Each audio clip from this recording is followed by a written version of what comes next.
Bonjour, bienvenue dans Point de Vue, ravi de vous retrouver en direct sur le Figaro TV en ce lundi 19 mai. Au sommaire de notre émission aujourd'hui, Bruno Retailleau a été élu président des Républicains par les militants. Un score sans appel face à Laurent Wauquiez.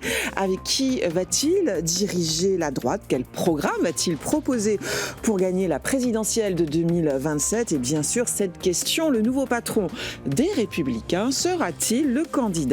Analyse et décryptage avec Erwan Lesserand.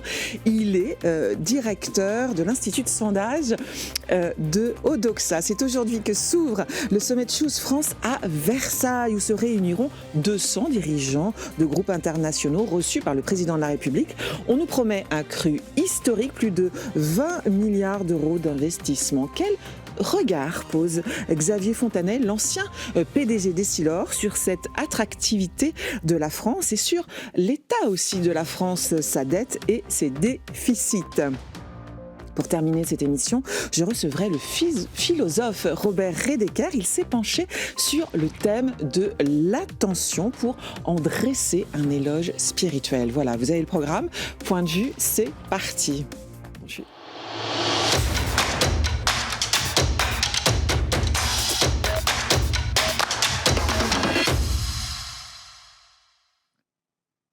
Bonjour Erwan Lesserand, vous êtes directeur conseil à l'Institut de sondage Odoxa. Alors je le disais, Bruno Retailleau a été élu hier président des Républicains avec plus de 74% des votes. C'est d'abord ça la grande nouvelle, c'est un large score, une nette victoire? Oui, c'est sûr que c'est une préférence très nette pour Bruno Retailleau plutôt que pour Laurent Wauquiez. Ça raconte deux enseignements majeurs en réalité. Oui, lesquels? Pas tellement une question de ligne, parce que finalement, sur les questions de sécurité et d'immigration, au premier plan, ils ont des propositions qui sont assez proches l'un et l'autre, mais plutôt une question de casting avec deux informations. La première, c'est le choix de stratégie qui est fait par les militants LR. Ça raconte que l'appartenance au gouvernement et aussi le retour aux affaires de LR, parce que quand Michel Barnier revient à Matignon en 2024, ça fait 12 ans qu'LR n'est plus aux affaires. Oui. C'est-à-dire que le positionnement comme un parti de gouvernement qui gère la situation nationale est payante pour Bruno Retailleau. Donc c'est une première information, c'est le choix de stratégie. Plutôt que d'être dans l'opposition en tant que chef des députés comme les Laurent Wauquiez, cette participation au gouvernement, elle crédite Bruno Retailleau. Et puis il y a un choix d'incarnation, le choix de celui qui va être la figure de premier plan du parti pour les 2 prochaines années, qui amène vers une présidentielle. Il est fait pour Bruno Retailleau plutôt que pour Laurent Wauquiez. Et puis c'est conforme aussi, ce vote des militants LR, à ce qu'on voit dans les sondages. Ce qu'on observait dans les sondages d'opinion auprès des Français, auprès des sympathisants LR, c'est une popularité beaucoup plus forte de Bruno Retailleau, très ascendante. C'est le ministre du gouvernement qui est le préféré des Français, à la différence de Laurent Wauquiez, dont l'image a plutôt tendance à se détériorer avec les années. Il n'y a pas une question effectivement de personnalité entre les deux hommes. Vous avez rappelé que finalement sur les idées, ils étaient très proches. La personnalité de Laurent Wauquiez lui a été l'a sanctionné aussi, ou est-ce que c'est aussi l'attrait de la nouveauté de Bruno Retailleau? Bruno Retailleau qui est dans le paysage politique depuis longtemps, mais le fait qu'il soit ministre de l'Intérieur l'a mis clairement au premier plan et a boosté, si je puis dire, sa popularité. Oui, tout à fait. C'est la distance avec les Français qui explique principalement le fait, la moindre attractivité de Laurent Wauquiez. Bruno Retailleau, il est aux affaires, il exerce des responsabilités nationales de premier plan, avec un récit pour la France et un diagnostic sur les enjeux pour l'avenir du pays qui est assez palpable pour les Français, mais surtout pour l'électorat de droite. Laurent Wauquiez, aujourd'hui, ça reste une figure dont le récit, la vision pour la France sont assez peu connus. Alors, il y a une différence d'image, mais il y a surtout une espèce de constance idéologique qui est bien perçue chez Bruno Retailleau, alors que Laurent Wauquiez, où il est taxé d'opportunisme par certains, ou alors il est mal connu par d'autres, mais c'est vrai qu'il y a moins de consistance de ce point de vue-là. Mal connu, il est quand même, il était une personnalité de premier plan au départ par rapport à Bruno Retailleau. Oui, mais jusqu'à ce qu'il quitte la présidence de LR, et puis plus avant, ses responsabilités ministérielles commencent à être assez datées, alors que c'est vrai que Bruno Retailleau, c'est la figure de la droite qui revient aux affaires, qui exerce des responsabilités de premier plan dans un ministère très exposé, le ministère de l'Intérieur, dans un contexte où la sécurité et l'immigration sont des grandes préoccupations dans l'électorat LR. Donc c'est vrai qu'il est au carrefour des attentes des sympathisants LR et des militants LR, ce qu'on voit dans les résultats. C'est celui qui est le plus proche proche en termes d'ADN chimiquement de ce qu'attendent les sympathisants LR, et ça se retrouve dans les résultats du scrutin du Congrès.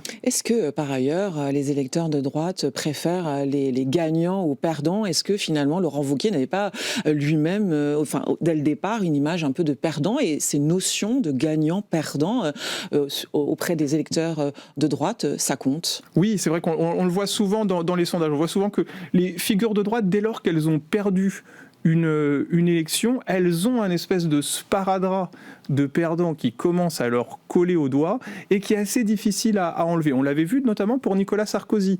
On a vu qu'il a eu une image de perdant dès lors qu'il a perdu face à François Hollande en 2012 et que son retour aux affaires a été un peu plus compliqué en 2014 quand il est réélu à la tête de l'UMP. Il a 65% des voix à ce moment-là face à Bruno Le Maire. C'est 10 points de moins, par exemple, que le score de Bruno Retailleau hier. Donc ça n'était pas un plébiscite. Et à la primaire de la droite et du centre en 2016, il est éliminé au premier tour. Et c'est vrai qu'une fois qu'on a commencé à connaître des échecs, ça devient un peu plus dur. On a une étiquette de perdant qui peut coller au doigt. Ceci dit, ça n'est pas toujours vrai, parce que Bruno Retailleau, fin 2002, perd l'élection à la tête des Républicains contre Éric Ciotti. Il l'a gagné hier. Ça montre que... Sauf qu'à cette époque-là, il est moins connu. Voilà, c'est une figure moins de premier plan, ce qu'il est devenu réellement. Oui, puis il n'avait pas une surface aussi large en termes d'attractivité électorale. Aujourd'hui, quand on teste le potentiel de ces deux candidats à l'élection présidentielle, on a 10% d'intention de vote pour Bruno Retailleau, 3 à 4 pour Laurent Wauquiez. Donc c'est sans commune mesure. Donc c'est vrai que ce poids électoral, ce poids dans le paysage politique, il fait clairement la différence en faveur de Bruno Retailleau.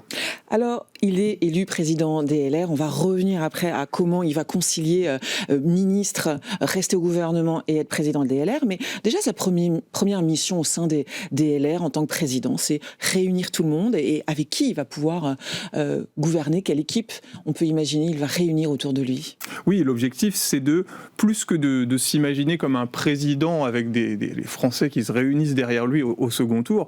L'objectif, ça va déjà être de créer une base solide et homogène de premier tour et de mobiliser l'ensemble des forces de droite proches des Républicains, avec quand même un organigramme qui va être bien plus facile à réaliser, avec un rapport de 75-25. C'est beaucoup plus facile d'avoir les coups des franches que quand on gagne l'élection à 55-45. Une autorité qui est assise de par le score. C'est naturel, puis il n'y aura pas de nécessité de faire forcément une place trop importante aux équipes de Laurent Wauquiez, comme on a pu voir par le passé le parti, par exemple, se partager entre la ligne Copé et la ligne Fillon, puis les jupéistes qui ont gardé une place importante après 2017, qui obligeait le LR à être une espèce de globi-boulga avec différentes chapelles. Aujourd'hui, ça donne profondément les coups des franches à Bruno Retailleau pour installer un organigramme au service de son projet. Avec quelles personnalités qui sont les Retailleau compatibles, justement, à droite? L'ensemble des ténors des Républicains avaient soutenu Bruno Retailleau. Donc aujourd'hui, a priori, aucune porte n'est fermée pour la composition de l'organigramme. Alors, il a annoncé hier rester au gouvernement. Ce que vous m'avez dit, c'est que sa position de ministre de l'Intérieur et président des LR n'a pas été sanctionnée par les militants, puisqu'ils ont largement voté pour lui. Être président d'un parti tout en étant ministre au sein d'un gouvernement, quels sont est-ce que c'est compatible, et quels sont les atouts, les inconvénients de cette situation? Les inconvénients, c'est que ça peut donner l'impression qu'il n'est pas concentré pleinement sur chacune des tâches, étant donné qu'il en a une autre à mener. Les avantages, c'est quand même de placer le parti au premier plan. Et Bruno Retailleau, en plus, il est dans un ministère de l'Intérieur qui place au premier plan ces questions de sécurité et d'immigration qui sont dans les préoccupations les plus importantes de l'électorat LR, devant le redressement des finances publiques, devant le pouvoir d'achat. Donc il fait vraiment cœur au premier plan de l'action gouvernementale avec les préoccupations de son électorat. Ça fait complètement sens en termes de soutien électoral. Le dernier ministre de l'Intérieur et président de l'UMP en même temps, c'est Nicolas Sarkozy, et ça l'a amené en 2007 à la victoire à l'élection présidentielle. Réussi, Voilà, ça avait servi de rampe de lancement, ce qui pourrait être le cas pour Bruno Retailleau, mais évidemment, il faudra bien acter que ça ne se fasse pas au détriment de l'efficacité de l'action publique. Il justifie sa présence au gouvernement. Macron pour faire barrage à ce qu'il appelait au moment des législatives à la gauche mélenchoniste. C'est la raison qu'il évoque. Elle est tout à fait audible pour les électeurs de droite, cette raison. Oui, et il n'a pas l'image d'un ministre qui soit pieds et poings liés au macronisme. On peut se rappeler... Il n'y a pas de soupçon de dissolution du Retailleau dans le macronisme. Non, la dilution des LR dans le macronisme qui était évoquée par Laurent Wauquiez n'a visiblement pas été un levier de résistance à l'accession au pouvoir de Bruno Retailleau. Et Bruno Retailleau, c'est pas un ministre qui a une image de personnalité pieds et poings liés au macronisme. On l'a vu sur le dossier algérien, où il a mis sa démission dans la balance en disant que s'il n'était pas suivi, il quitterait le ministère de l'Intérieur. Donc il a une position quand même assez ferme sur les sujets qui lui tiennent à cœur et qui sont des sujets d'envergure pour lui, ce qui montre bien qu'il n'est pas un affidé d'Emmanuel Macron, mais plutôt un allié ponctuel de circonstances dans un contexte d'instabilité gouvernementale. Il n'a pas encore annoncé officiellement de candidature, Bruno Retailleau, à 2027 ? Non, du reste, l'annonce de sa candidature à la présidence des LR était intervenue assez tard. Elle est récente, elle date de moins de 3 mois. Donc on peut imaginer qu'il y a tout un parcours qui va emmener jusqu'à l'élection qui peut se dessiner, dans lequel il se décidera ou non à participer à une primaire où voteraient les militants, à une primaire ouverte. Pour l'instant, en justement, tout cas, quel est le scénario retenu ? Est-ce que c'est plutôt une primaire qui se dessine ? Est-ce que Bruno Retailleau et lui plébiscite justement une primaire ou pas du tout ? Alors, ce qui est sûr, c'est qu'il fait figure de candidat naturel des Républicains. Il a évoqué la nécessité que les Républicains soient représentés à l'élection présidentielle. Donc c'est vrai que s'il est leur candidat naturel, il part avec une longueur d'avance sur ces sujets. Ce qu'on sait, parce qu'on a sondé les sympathisants LR sur le sujet, c'est qu'ils préféreraient très nettement un vote des militants plutôt qu'une primaire ouverte, parce qu'il y a encore le souvenir très présent chez les sympathisants LR de la primaire de 2016, qui a été vue comme finalement une machine à perdre ou un facteur de division plutôt que de mobilisation. Ce qui serait préféré, ce serait le vote des militants. Quelles sont rappelez-nous, les intentions de vote sur Bruno Retailleau pour la présidentielle vous m'avez dit tout à l'heure autour de 10%. C'est 10%. C'est 10% des Français qui voteraient pour Bruno Retailleau à l'élection présidentielle s'il se présentait et que l'élection avait lieu dimanche prochain. Alors, ceux qui sont en tête dans les intentions de vote pour la présidentielle, c'est Jordan Bardella. Voilà, autour de 32-33% des Marine Le Pen, deuxième position. Au même niveau, à peu près au même niveau. Ce soit l'un ou l'autre et que l'inéligibilité la frappe ou non.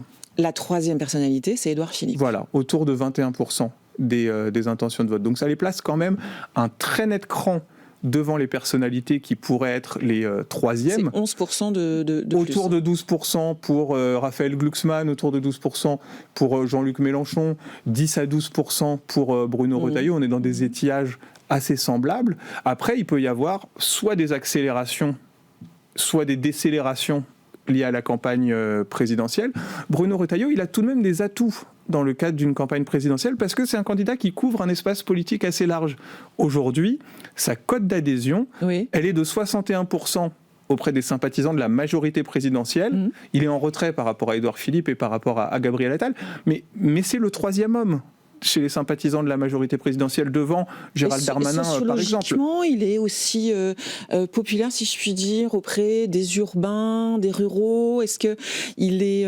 Pour l'instant, sa cote de popularité reste assez stable, quelles que soient les populations. Il est légèrement préféré par les habitants des territoires ruraux et des petites villes, mais c'est pas encore sensible. Il n'y a pas encore un soutien à Bruno Retailleau qui s'est dessiné sociologiquement plutôt que politiquement. Aujourd'hui, le soutien, il est surtout intéressant à lire du point de vue politique. Et sa cote d'adhésion, là où c'est intéressant, c'est qu'elle est à 79% chez les sympathisants LR, mais elle est aussi proche des 50% chez les sympathisants Renaissance, auprès desquels il a gagné du crédit dans les derniers mois, et elle est aussi proche des 50% chez les sympathisants du Rassemblement national. C'est-à-dire qu'il a une structure un peu plus attrape-tout que ne le serait un Laurent Wauquiez, que ne le serait Édouard Philippe aussi. Et c'est vrai qu'il peut grappiller des voix chez les sympathisants du RN, il peut grappiller des voix chez les sympathisants du centre droit. Reste à savoir si ce 10% peut s'élargir, ou si, comme Valérie Pécresse, on l'a vu, qui a perdu une partie de son électorat au bénéfice d'Emmanuel Macron en 2022, ce matelas de 10% peut se resserrer. En tout cas, ce qui est sûr, c'est que l'électorat LR n'a pas fait son choix pour la présidentielle de 2027. On a fait des intentions de vote il y a plusieurs semaines. Aujourd'hui, Bruno Retailleau il obtient 10% d'intention de vote, mais uniquement 55% du vote des sympathisants LR. Il y en a autour de 20% qui voteraient plutôt pour Édouard Philippe, autour de 20% qui voteraient plutôt pour le Rassemblement national, qu'il soit représenté par Jordan Bardella ou Marine Le Pen. Comment s'entendent les deux hommes, Bruno Retailleau et Édouard Philippe ? Ils ont une relation plutôt positive. On peut se rappeler de la visite au Havre du ministre de l'Intérieur. C'est vrai qu'on peut imaginer qu'ils auraient tout intérêt à former un ticket pour trouver du crédit dans l'opinion, parce qu'il rassemblerait plus largement. C'est visiblement un peu l'attention d'Édouard Philippe. Il appelle à former un bloc républicain et démocrate.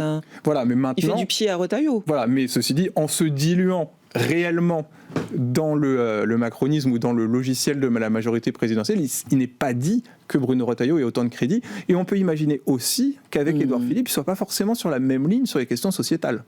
Avec un Bruno Retailleau plus conservateur sur les questions sociétales, vous diriez un Édouard Philippe plus libéral, c'est ça ? Oui, tout à fait. Ouais.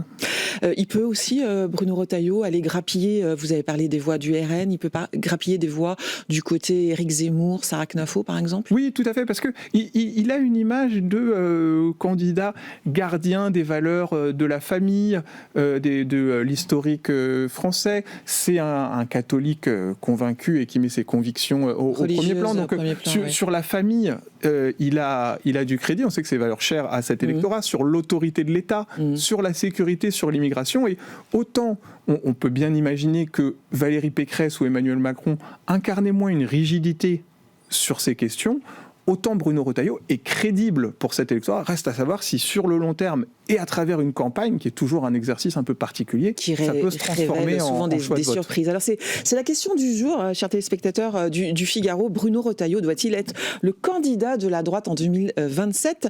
Vous pouvez voter dès maintenant.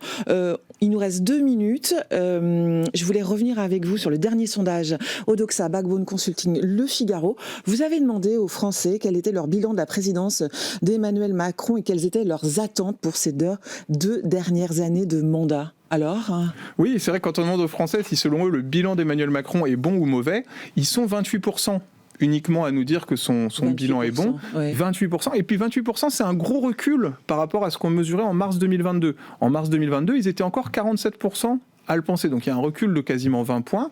On sait ce qui est passé par là. C'est une réforme des retraites décrié sur le fond avec le décalage de l'âge jugé inacceptable par les Français, des mouvements sociaux sans précédent, un rejet sur la réforme des retraites sur la forme quand elle a été adoptée par le 49.3 qui a donné un parfum de déni démocratique aux Français, puis une année de dissolution en 2024, une dissolution rejetée, incomprise, qui a débouché sur de l'instabilité gouvernementale. Vous l'avez fait juste après l'intervention du président à la télévision, Absolument. C'est ça ? Donc il n'a pas du tout... Il n'a pas gagné en crédit, voire même ça l'a plutôt détérioré, parce que les Français, aujourd'hui, attendent plus majoritairement, à l'exception des sympathisants RN, mais parce qu'ils préfèrent les questions nationales, ils attendent plus nécessairement voir le président se concentrer sur son domaine réservé, c'est-à-dire la politique étrangère et la défense, bien plus que d'être au premier plan sur les affaires nationales. Merci Erwan Lestron d'avoir été avec nous. Je rappelle que vous êtes directeur conseil chez Odoxa. Merci de votre éclairage. Aujourd'hui s'ouvre à Versailles le sommet Choose France. Choisissez la France en bon français. Le président de la République va accueillir des dirigeants du monde entier pour leur vanter les atouts de la France. On nous promet un cru historique et beaucoup d'investissements. Valérie Hayé, députée européenne Macronie, c'était ce matin sur Public Sénat pour parler du sommet qui démarre donc cet après-midi. Je vous propose de l'écouter, puis ensuite je vais recevoir un ancien grand patron d'un grand groupe français, c'est Xavier Fontanet du groupe Essilor. Vous savez, ce sommet, il existe depuis 2018 et depuis 2018, c'est 175 projets pour plus de 47 milliards d'euros qui auront été annoncés dans le cadre de ce sommet Choose France. Donc c'est la politique d'attractivité mise en place par Emmanuel Macron qui porte ses fruits. Et moi, je voudrais aussi souligner le fait que ça concerne des tas de secteurs, intelligence artificielle, cinéma, décarbonation notamment. Et la plupart de ces projets viennent s'installer, s'implanter dans des villes de moins de 20 000 habitants. Donc pour le développement du territoire, de nos territoires, c'est extrêmement important. Ensuite, il y a la situation économique mondiale qui est extrêmement difficile. Et je crois aussi que les investisseurs, ils viennent chercher en France et en Europe de la stabilité. Bonjour Xavier Fontanet. Oui, bonjour. Vous êtes un ancien grand patron au cours de votre vie professionnelle. Vous avez travaillé dans différents secteurs, l'industrie mais aussi le secteur des services, et vous avez transformé des PME en leaders mondiaux. Il s'agit de Beneteau, Eurès et puis le groupe Essilor, dans lequel que vous avez dirigé pendant 19 ans, un groupe qui pèse 100 milliards d'euros. Aujourd'hui, il y a le sommet Choose France qui s'ouvre à Versailles. L'attractivité de la France reste importante aux yeux des investisseurs, même si elle baisse un petit peu. Quels sont les atouts de la France pour les étrangers, Xavier Fontanet? Oh là là, question. Alors, bon, c'est très bien évidemment de comprendre que c'est fondamentalement l'entreprise qui crée les jobs. Oui.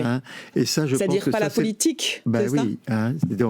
Et donc, je crois que c'est très très important. Et il y a un élément très important qui s'est passé qu'on n'a pas compris, c'est que la désindustrialisation du pays, pour moi, elle a commencé à la mort de Pompidou, quand De Gaulle et Pompidou étaient inspirés par Jacques Rueff. Alors les gens le connaissaient pas bien, mais c'est quelqu'un qui était pour garder un État en dessous de 30% du PIB. D'accord. Et puis toujours avoir des excédents budgétaires, c'est-à-dire avoir une dette à zéro. Et donc c'est d'ailleurs ce que Pompidou et De Gaulle avaient fait, et donc en fait c'était surtout donner la main aux entreprises. Alors ça n'empêchait pas d'avoir des grands projets, de créer des avions, mais c'était des projets d'inspiration. C'est pas l'État qui faisait les avions. Il disait, vous voyez l'idée. Oui, bien sûr, c'est les entrepreneurs la main aux qui créent la dynamique, en fait. Il y a eu un énorme changement qu'on a mal expliqué. C'est lequel? C'est Giscard d'Estaing, parce qu'il faut nommer les choses quand même, si on veut vraiment, qui a donc a admiré un gars qui s'appelait Stoléru, qui a poussé Keynes. Lionel Stoléru, vous avez connu. Et donc Keynes, c'était une vision complètement différente, c'est l'idée que la dépense publique stimule l'économie. Et la nouvelle génération d'hommes politiques, voulant marquer la différence avec les anciens, a poussé ce système. Et c'est ça qui explique le fait qu'il y a eu des déficits budgétaires. Alors évidemment, Mitterrand s'est emparé du truc, ça a permis de justifier toutes les dépenses. Ça fait 50 ans qu'on est arrivé à des dépenses publiques, mais qu'est-ce qui se passe quand il y a des déficits? C'est que vous montez le poids de la sphère publique. Or, tous les prix de revient d'entreprise, moi je peux vous dire que je connais le truc, tous les coûts de la sphère publique rentrent dans les prix de revient. Parce qu'en gros, la sphère sociale, ça rentre dans le prix de revient par le salaire, puisqu'en gros, il faut doubler le salaire. Donc, et puis, deuxièmement, tout ce qui est dépenses publiques, c'est tous les impôts.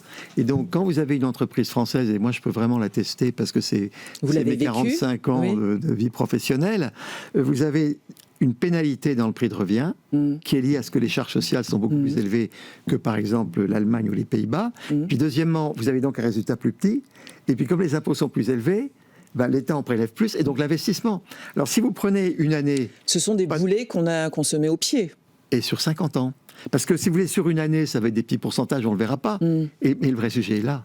Donc moi, je veux bien Choose France, mais je dirais, on va peut-être rappeler Rueff. Et je pense que, je veux dire que on revient à Rueff. C'est plus important qu'un grand dîner à l'Élysée, qui est une bonne idée de voir les gens et dire qu'on est ouvert. Mais je pense qu'il faut revenir aux causes.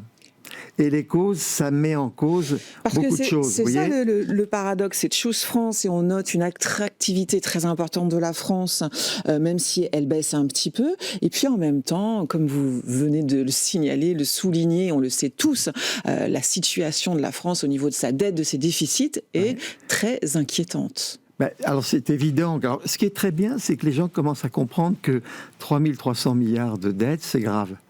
Il y a eu toute une idée de dire c'est pas grave, on remboursera pas. Oui, un peu l'idée d'argent magique quand vous discutez avec les gens alors il faut dire aussi que dans l'argent magique, il y a eu toute l'idée de l'État-providence. Alors ça, on le doit à Chirac. L'État-providence, ça a donné l'idée. Pour la gauche, on rembourse pas. Et donc, je crois que les gens sont en train de changer. Et comprennent qu'une dette élevée avec du déficit, ça commence à devenir ennuyeux. Alors ça, c'est une très bonne chose, parce que si on veut faire des vrais changements, il faut aussi que l'ensemble de la population le comprenne, vous voyez, parce que ça joue à l'attractivité. Si là, on retrouve votre casquette de grand patron, il faut embarquer tout le monde, c'est ça? Alors, bon, le grand patron, j'aime pas trop. Vous n'aimez pas ce mot? Non, j'aime pas ça. Pourquoi? Non, alors je veux dire, parce que... Pourquoi vous n'aimez pas ce mot? C'est la réalité, c'était un énorme groupe Essilor. Il y a des personnes, vous voyez. Je pense qu'il faut, quand vous mettez les grands patrons, c'est la sociologie, on met une grande case, vous voyez. On est tous très différents. On a tous des histoires très différentes. Nos entreprises sont toutes différentes. Et il faudrait raconter toutes les histoires des leaders mondiaux individuellement. Elles sont toutes différentes. Hein. Il y a des hommes de marketing géniaux, il y a des gens qui sont des industriels, il y en a qui sont des chercheurs. Donc, et il faut montrer qu'une entreprise, c'est comme une personne. Et ça, c'est très important à comprendre. Et les États qui comprennent que chaque entreprise est différente, il faut trouver par quel bout on les attire. C'est ça, vous voyez. Est-ce qu'on peut diriger, vous me parlez des entreprises, les personnes, est-ce qu'on peut diriger la France comme on dirige une entreprise et vous, à la tête de l'État, avec un État avec une dette aussi importante, des déficits aussi importants, vous commenceriez par quoi? Alors, écoutez, moi, je vais vous dire, j'ai assisté par mon activité mondiale aux réformes canadiennes, néo-zélandaises. Oui. Et alors, quelles leçons vous en avez tirées? Alors, la clé absolue, c'est laquelle? C'est que le chef d'État commence à dire qu'on est en danger financier. Et Roger Douglas, le néo-Z, Schröder, l'allemand, et Jean Chrétien, le Canadien, ont dit, écoutez, attention les amis, on est en situation extrêmement grave. On va perdre notre identité et nos marges de manœuvre si on continue à s'endetter. L'État n'a pas d'argent, d'accord. L'État va freiner les entreprises s'il devient trop dépensier. Alors je m'excuse, mais on va passer au régime jockey. Et vous savez, il faut que l'État comprenne c'est quoi le régime qu'il est en jockey? concurrence. Alors j'ai expliqué, je prends une petite image, l'image du jockey et du cheval, c'est-à-dire que le cheval, c'est l'entreprise et le jockey, c'est l'État. Et actuellement, le jockey français, c'est 58% du PIB. C'est 2 fois plus élevé en poids qu'un jockey moyen quand il est à 42% du PIB. 2 fois trop lourd. Et j'ai jamais vu de jockey obèse gagner l'Arc de Triomphe. Ça n'existe pas. Alors l'idée, c'est pas de réduire l'État. Moi, j'ai vécu dans tous les pays, je sais ce que c'est qu'un pays où il n'y a pas d'État, on se fait assassiner, on se fait racketter, et on n'a jamais travaillé dans ces États. Donc je sais l'importance de l'État. Et on a des grandes valeurs en France. On a une autre fonction publique dont les individus sont extrêmement puissants. Regardez à la télé. Regardez nos ambassadeurs à la télé. Éblouissants. Qui viennent aussi sur ce plateau. Regardez par ailleurs, les militaires. Vous vous rendez compte? Ils sont géniaux. Alors, ils sont à la retraite, donc ils sont plus libres pour parler, mais vous voyez la qualité, et la fonction publique française est de très haute qualité. L'autre grande qualité qu'elle a, c'est qu'elle est honnête. C'est un des pays qu'on est honnête, on n'est pas du tout, il n'y a pas de raquettes et tout. C'est une énorme valeur, d'accord? Le seul défaut, c'est qu'il y en a trop. C'est trop lourd. Il y en a beaucoup trop. Ça pèse trop on a lourd. Complexité, vous comprenez? Et je pense que le travail à faire, c'est simplifier. Et la simplification, alors il faudrait d'autres, vous pouvez me réinviter. Oui, on pourrait y passer des heures avec vous. Peu sur la simplification, mais tout le monde qu'on pense à comprendre. Vous voyez, je discute beaucoup avec des ex-gilets jaunes. J'adore discuter. Oui. J'adore discuter avec les gens dans les taxis. Oui. D'accord? Et ils comprennent tout ça. Oui. Ils comprennent qu'on est devenu dans un monde trop complexe. Oui. Il y a trop de normes partout.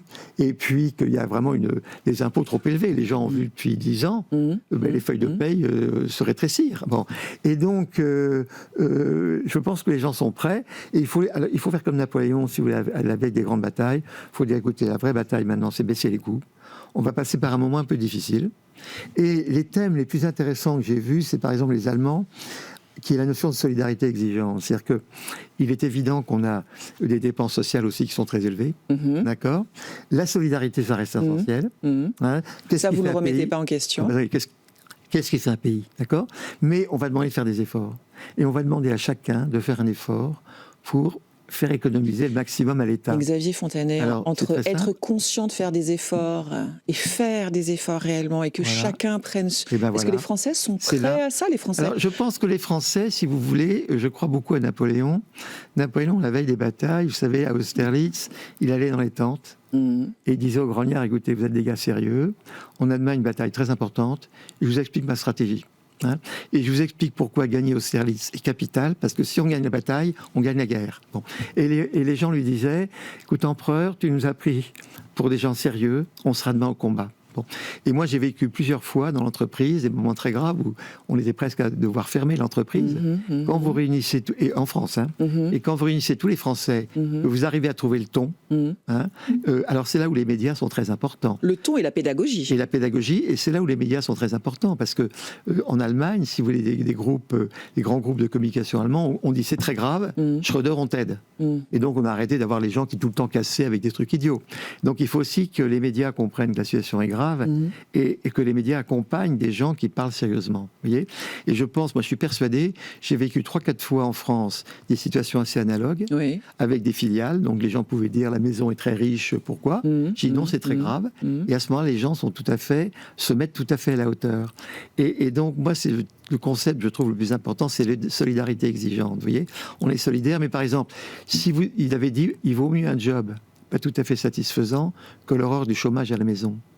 Donc, on dit à quelqu'un, écoutez, il y a un job, c'est pas l'idéal, vous le prenez. Et vous serez dans la boîte et vous repartirez. Vous voyez, c'est donner ces sentiments. De rester dans une dynamique du travail. Parce que justement, du travail, voilà. Il y a des mutations, notamment celle du travail ou le rapport des personnes au travail. Est-ce qu'il y a une rupture d'après vous ? Mais oui, alors si vous voulez, c'est là, on va nommer les choses un petit peu. Je suis pas homme politique, mais je suis retraité, donc je peux dire des choses. Il est sûr que ce qu'a fait la gauche, ça a été l'idée de j'augmente mon temps libre en donnant du boulot. Donc il y a eu la version Mitterrand, retraite à 60 ans. On était à 65, on descend à 60. Et en partant plus tôt à la retraite, on libère du travail quand il y a moins de chômeurs. Et puis Martine Aubry, c'est magnifique. J'ai plus de temps libre. Je passe de 40 à 35. Et ce temps libre, j'embauche. Mais qu'est-ce qu'on a vu ? Ça a créé le chômage. Ça marche pas du tout. Donc il faut revenir à l'idée qu'en fait on est dans un monde concurrentiel et que le travail... Alors moi je dis, mon idée, si vous voulez, c'est que je n'aime plus parler de travail, j'aime bien parler de métier. Vous avez, chère madame, un métier qui consiste à interviewer les gens, mettre en confiance. Un métier, ça veut dire des compétences. Des compétences, un ensemble de savoir-faire. On pourrait couper votre métier en petits morceaux, mais vous avez tenu à préparer l'interview vous-même. Vous n'avez pas dit, tu me prépares. Bon, donc vous avez un ensemble de savoir-faire. Et ce métier, qu'est-ce qui fait qu'on vit bien ? C'est quand on excelle. Pourquoi une entreprise gagne de l'argent ? C'est quand elle excelle dans son métier. Donc moi, je suis pour ne plus parler de travail, ne parler que de métier, l'excellence du métier. Vous pouvez devenir championne du monde d'interview. Un jour, on vous passe un coup de téléphone de je ne sais pas quoi qui vous dira, chère madame, écoutez, je vous taquine, vous riez, donc j'ai raison. Et donc à ce moment-là... donc ça veut dire aussi accompagner les gens pour améliorer les compétences, bien sûr, il faut de la formation, mais je crois que le truc le plus fondamental, moi j'ai beaucoup appris au Japon, et je ne sais pas si vous connaissez le concept d'ikigai. Dites-moi. Alors le concept d'ikigai, c'est en fait la constitution d'Okinawa, et il y a la conception du travail. D'abord, il parle de l'entreprise dans la Constitution, contrairement à la France où on ne parle pas d'entreprise. D'accord ? Donc la Constitution... C'est pas tout à fait la même adhésion à l'entreprise au Japon qu'en France. D'accord, donc petit point. Mais le plus important, c'est qu'ils expliquent la beauté du métier. Oui. Et ils disent, vous prenez un artisan, vous voyez, un artisan il va faire des tasses. Bon. Mais si cette tasse est merveilleuse, l'artisan va avoir un statut plus élevé que le patron d'une grosse boîte qui bousille la boîte. Ce qui compte, c'est pas le niveau dans la hiérarchie, c'est l'excellence de votre métier. Vous avez vu le truc ? Alors ça, il n'y a rien de plus consensuel. C'est-à-dire que moi, je sais très bien, moi-même, ma femme de ménage, vous voyez, la maison est d'une propreté extraordinaire. C'est chacun à son niveau donne le meilleur de lui-même et reconnu en tant excellent dans sa... Par exemple, des restaurants, moi je sais que les deals les plus importants qu'on a fait, par exemple les Japonais, c'est parce que le restaurant... Alors je vais vous dire, j'avais briefé le cuisinier et les maîtres d'hôtel en disant on a un rendez-vous avec Nikon, on veut un déjeuner extraordinaire. Les gens qui servaient étaient au courant. Et je leur ai dit on va bousculer toute l'industrie de l'optique si vous voulez. Et les Japonais n'arrivaient pas à croire que les Français étaient si bons, si excellents. Parce que même dans le service, dans l'implication, c'est ça, des serveurs pendant le déjeuner ? L'implication des serveurs a persuadé les PDG d'une très grosse boîte japonaise de dire les Français sont excellents.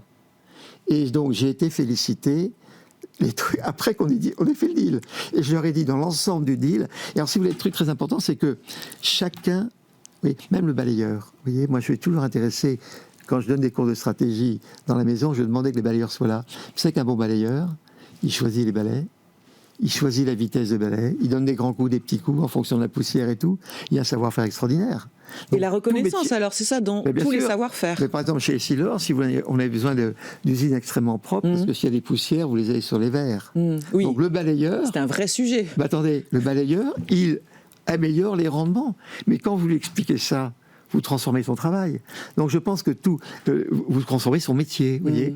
Et je pense qu'il y a beaucoup de choses à faire, mais il faut expliquer que les finances, maintenant, c'est très grave. Hein, deuxièmement, et puis alors après, il faut utiliser les très grands groupes français qui sont leaders mondiaux. On est très dégourdis. Alors comment on les utilise? Vous dites qu'il faut les utiliser, comment on les utilise? Je veux dire, il faudrait, justement, c'est quand vous dites les grands patrons, il faut les prendre les uns après les autres. Faites venir individuellement chaque patron d'une très grande boîte mondiale qui a réussi, et vous lui donnez 1 heure pour qu'il raconte son histoire. Et vous faites des belles émissions, on met ça bien en évidence pour montrer qu'une grande entreprise, c'est des exploits. Si vous saviez, alors maintenant en plus il y a le mariage avec Essilor-Luxottica, on a avec Essilor-Luxottica une des plus belles boîtes d'Europe. Elle pèse vous dire combien de... vous disiez c'est plus que c'est 120 milliards de capi. Moi j'ai connu Essilor, j'ose pas dire, mais quand je suis rentré, c'était 200 millions, et quand on a commencé à travailler au BCG, ça devait être 10 millions. Donc j'ai connu 10 millions à 100 milliards, donc, 120 milliards. Beaucoup d'atouts. Attendez, mais si vous saviez les merveilles qui s'est passé. C'est ça qu'il faut raconter. Alors quand vous dites les grands patrons, alors on va parler de Gogol, ça donne une image. Oui, négative à vos yeux, bien sûr, mais pour des gens comme moi, je ne me reconnais pas, c'est décourageant. Hein. C'est décourageant. Hein. C'est décourageant ce terme-là. Parce que attendez, on a fait des merveilles. Xavier Fontanet. Mais c'est-à-dire, je vous montre la lune et vous regardez le doigt. Voilà, voyez. Alors au lieu de regarder ces merveilles, vous regardez mon doigt. Non, il faut regarder la lune. Vous voyez. Donc il y a un gros pédagogie. Les médias, vous avez un rôle capital dans cette affaire. J'aimerais, Xavier Fontanet, on arrive presque à terme de ce temps qui est passé trop vite. Voilà. J'aimerais... Quel message vous donnez, vous, à notre jeunesse, une jeunesse qui souvent doute, qui est anxieuse? Est-ce que vous avez un message à leur donner? Alors, moi, je dis toujours... Alors, moi, si vous voulez, vous avez compris que je pense que l'excellence du métier vous emmène au bout du monde. Hein. Au fond, c'est l'excellence du métier du verre qui fait qu'Essilor, qui était une petite PME locale, est devenue leader mondial. D'accord? Alors, moi, je dis à tous les jeunes, d'abord, je dis, il n'y a pas le travail, il y a le métier. Hein? Alors le métier, on ne peut pas le choisir tout de suite. Ça arrive à un moment donné. Hein? Et je dis, vous faites ce que vous voulez, mais vous le faites bien. Vous faites ce que vous voulez, mais vous le faites bien et portez-le au niveau top mondial. Vous voyez, ça, c'est la clé absolue. Même mon assistante, je disais Marie-Laurence, t'es une assistante exceptionnelle, mais je disais, vous êtes top mondial. Je pense que l'assistante du concurrent Oya, vous êtes plus forte. Vous voyez?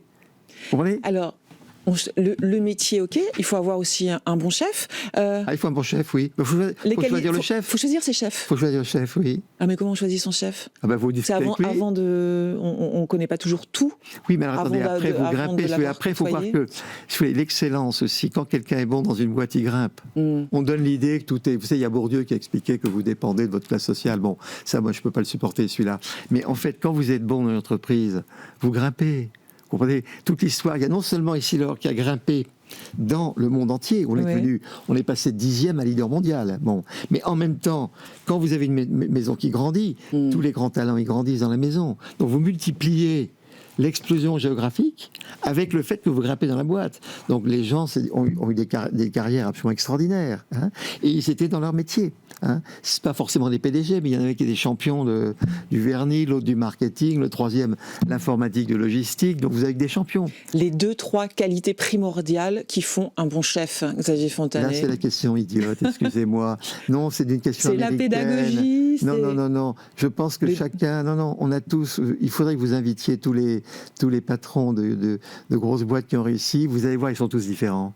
On ne peut pas catégoriser. Il y en a qui sont, qui sont montés par le... Alors, il y a deux choses qu'il y a quand même, si vous voulez. Oui. Je pense qu'il faut à la fois quand même les concepts de stratégie. Oui. Il ne faut pas se tromper. Ça, c'est difficile. Ça, c'est la feuille de route. Ouais, mais c'est pas évident. Comment ne pas se tromper, vous voyez? Il y a après quand même une question de chance qui est le charisme. Le charisme, c'est un mystère. Qu'est-ce qu'il fait? Vous savez, c'est Démosthène et Aristote et Périclès. Démosthène, on dit il a bien parlé, donc il fait un beau discours. Bon, et Périclès, tout le monde dit on y va. Vous voyez la différence entre eux? Il a bien parlé, on y va. Donc il y a des gens qui sont capables. L'action. Il y a des gens qui sont capables de motiver par la parole, ce qui n'est pas le cas de tout le monde.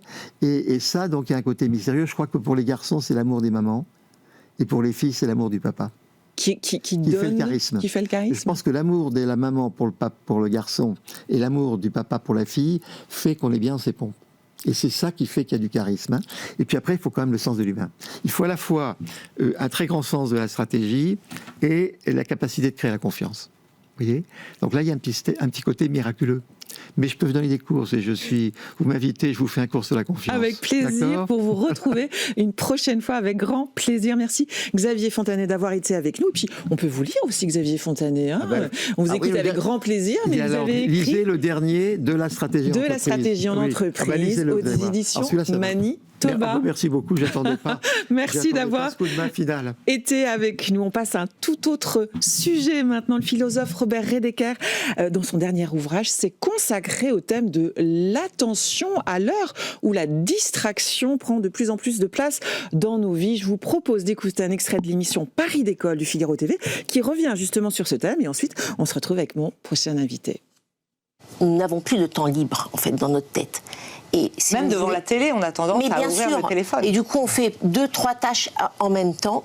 Et comme vous disiez, en fait, alors est-ce que réellement les jeunes, voilà, en fait, ils choisissent ce qu'ils ont envie de faire concrètement. Et évidemment, c'est bien plus ludique de scroller sur TikTok. Les vidéos, elles font 1 minute exprès.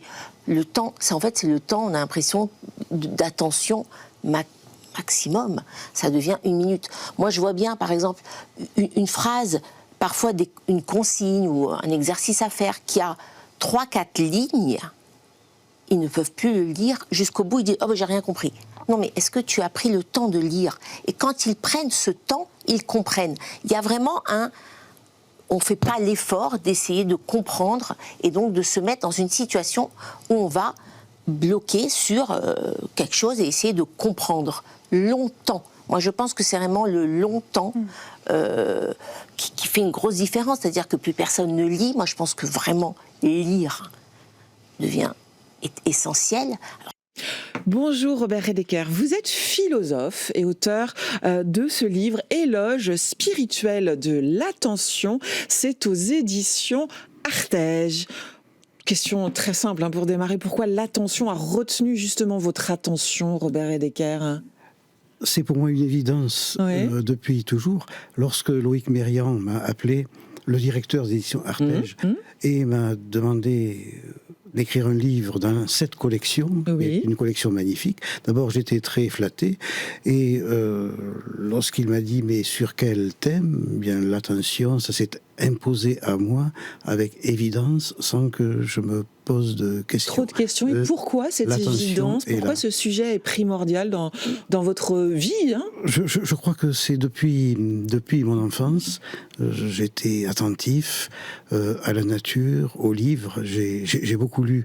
J'étais un très très grand lecteur des enfants. Et il me semble que la lecture développe le sens de l'attention comme aucune autre activité. Vous parlez de l'attention comme une expérience intérieure, c'est-à-dire ? C'est une expérience, non ? L'attention, ce n'est pas simplement quelque chose comme ça d'extérieur. C'est une expérience au sens où c'est un travail qui vous transforme, qui ne cesse de vous transformer, bien qu'il y ait des types différents et des niveaux différents d'attention. Je crois que dans le livre, je parle de l'attention animale, par exemple de la grenouille qui saute se cacher sous un nénuphar quand vous passez à côté de la mer, jusqu'à l'attention des grands mystiques, un type d'attention qui fait qu'ils s'oublient eux-mêmes, et c'est dans cet oubli de soi en Dieu qu'ils se retrouvent. Et au fond, pour moi, l'attention, c'est cela, en fait. Elle permet, l'attention, d'avoir une vie intérieure et de se trouver soi-même, c'est ça ? Oui. D'abord, elle permet, l'attention à son degré le plus élevé, elle permet de s'oublier. Voilà. Parce que ce dont je suis... Ça, s'oublier, c'est proche de le contraire, de l'attention, de la distraction. Non, c'est proche des mystiques comme Maître Eckhart, par exemple. La distraction, c'est se perdre. se perd dans l'océan sans fin de la dissemblance extérieure. C'est un thème pascalien, cette distraction-là.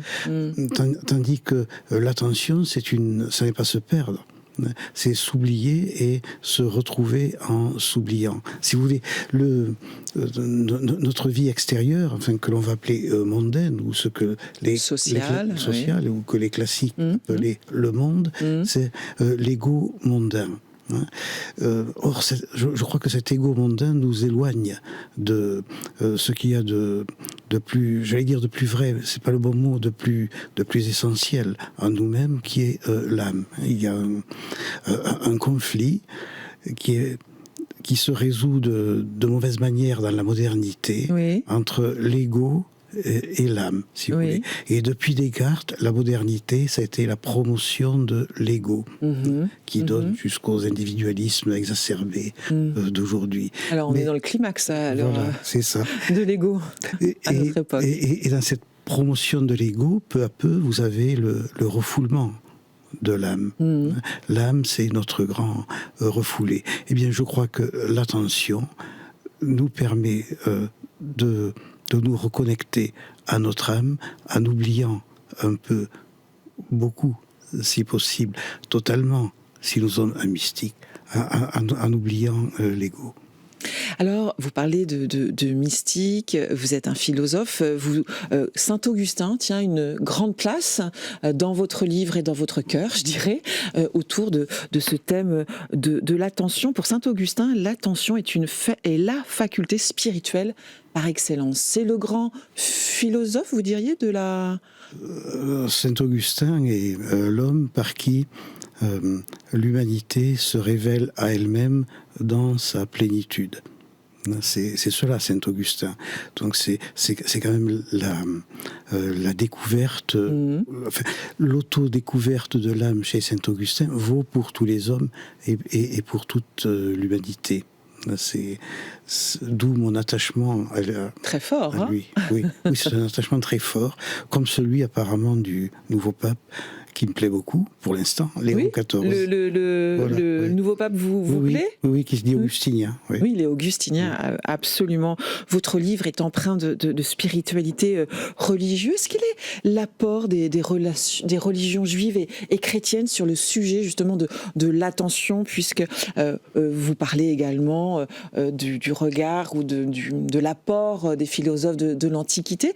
Qu'est-ce que les religions juives et chrétiennes je crois ceci que l'on remarque dès le livre de la Genèse, le point de départ de l'attention, l'intention première de l'attention, c'est Dieu qui l'a, n'est-ce pas ? Puisque dans la Genèse, on nous apprend qu'il prête une grande attention à l'homme et qu'il veut en faire une sorte d'être privilégié dans une relation réciproque. Donc Dieu provoque l'homme à être attentif à lui, Dieu, parce que lui, Dieu, est attentif à l'homme. Donc une structure de dialogue qui s'installe dans la religion juive dès la Genèse entre l'homme et Dieu. Et disons donc que l'attention est le milieu, et c'est à la fois le milieu qui rend possible ce dialogue entre l'homme et Dieu, et il est ce dialogue lui-même. Je suis attentif à toi, l'homme, et moi je suis attentif à toi, mon Dieu. C'est le sens mal pris souvent de la crainte, de la fameuse crainte de Dieu, la crainte de Dieu, si critiquée, ce n'est rien d'autre que l'attention que nous devons à Dieu, mais ce devoir, n'oubliez pas, est un devoir libre. Nous sommes libres. Et l'attention aux autres aussi. Ça n'est une conséquence, si vous voulez. Dans ce livre, je fais la différence entre... alors, on va trouver que c'est très politiquement incorrect. La différence entre l'autre et le prochain. Voilà. Pour essayer d'expliquer que toute notre société repose sur une valorisation de l'autre, de l'altérité, qui ne sert en fin de compte qu'à se lustrer soi-même, qui ne sert en fin de compte qu'à l'auto-promotion. promotion de l'ego, du fameux ego. Voilà, l'autre, l'altérité, voilà, au nom de l'autre, ainsi de suite. Mais ça ne change rien. C'est purement abstrait. L'autre est abstrait et idéologique. Au contraire, il y a le prochain, celui dont nous parle l'Évangile, celui que l'Évangile nous enjoint de rencontrer. Bien, le prochain, c'est quelque chose de concret. C'est celui que rencontre Saint François d'Assise, aussi bien que Mère Teresa. Ce n'est pas celui des discours idéologiques ou d'une certaine presse ou d'une certaine presse de gauche, principalement. C'est le prochain, c'est celui qui est là. C'est vous également. Voilà, c'est la rencontre du prochain. Bon, eh bien, dans la valorisation de l'autre, il n'y a pas de rencontre. L'autre, c'est un mot comme ça. Avec le prochain, il y a une rencontre. Oui. Et je pense que le rôle, puisque vous posiez la question à partir du judaïsme et du christianisme, le rôle, en tout cas, de l'Église chrétienne, c'est de transformer l'autre en prochain. Au contraire de tout ce que nous vivons idéologiquement. Alors vous voyez ce qui se passe partout autour de l'autre, la promotion de l'autre et les conséquences délétères que ça peut avoir. Pourquoi vous consacrez un chapitre entier sur la prière du credo et à ces mots dans cet éloge spirituel de l'attention que vous signez? C'est un tournant. Les deux credos. Bon, vous savez qu'il y en a deux qui sont le même, au fond. Les deux symboles, comme on dit. C'est un tournant absolu dans l'histoire de l'humanité. Pourquoi ? Voilà. Parce que ici passe deux choses. L'on affirme la croyance. Mais cette affirmation, c'est un appel. C'est la prière la plus forte, l'appel le plus fort. Donc, et c'est un appel qui réussit deux choses. Il forme une communauté. Credo, c'est pas seulement je crois, mais nous croyons. Et il appelle Dieu, Jésus, à venir. Et dès que le credo est là, la communauté se forme. Jésus est là, et qu'avez-vous ? L'Église. C'est-à-dire, à terme, qu'est-ce que c'est que l'Église ? C'est l'ensemble de l'humanité. C'est pour cette raison que je vous ai dit que la formulation du credo est un tournant dans l'histoire de l'humanité, parce que elle fait Église, et à terme, catholicisme c'est universel, et à terme c'est toute l'humanité qui est l'Église par le credo. Est-ce qu'on vit dans un monde peuplé d'écrans que vous qualifiez de monstre ? Est-ce que vous aussi, Robert Redeker, vous devez parfois lutter contre les écrans qui nous absorbent, nous avalent ? Je dois lutter contre moi-même pour me détacher un petit peu des écrans. Et il est vrai que nous vivons, enfin, à mon domicile, c'est comme chez tout le monde, il y a des écrans un peu partout. C'est un monde nouveau auquel il ne faut pas se laisser prendre trop. Difficile parfois de résister, même quand on en a conscience. Oui, même quand on en a conscience. Il faut donc essayer de les limiter à un rôle d'outil. Non pas tomber être dévoré par eux. Parce que la fascination, c'est la dévoration. C'est proche de la mort, en fait. Dans ce cas-là, la fascination. Lorsque l'on est fasciné, on tombe dedans. Alors, il y a des choses...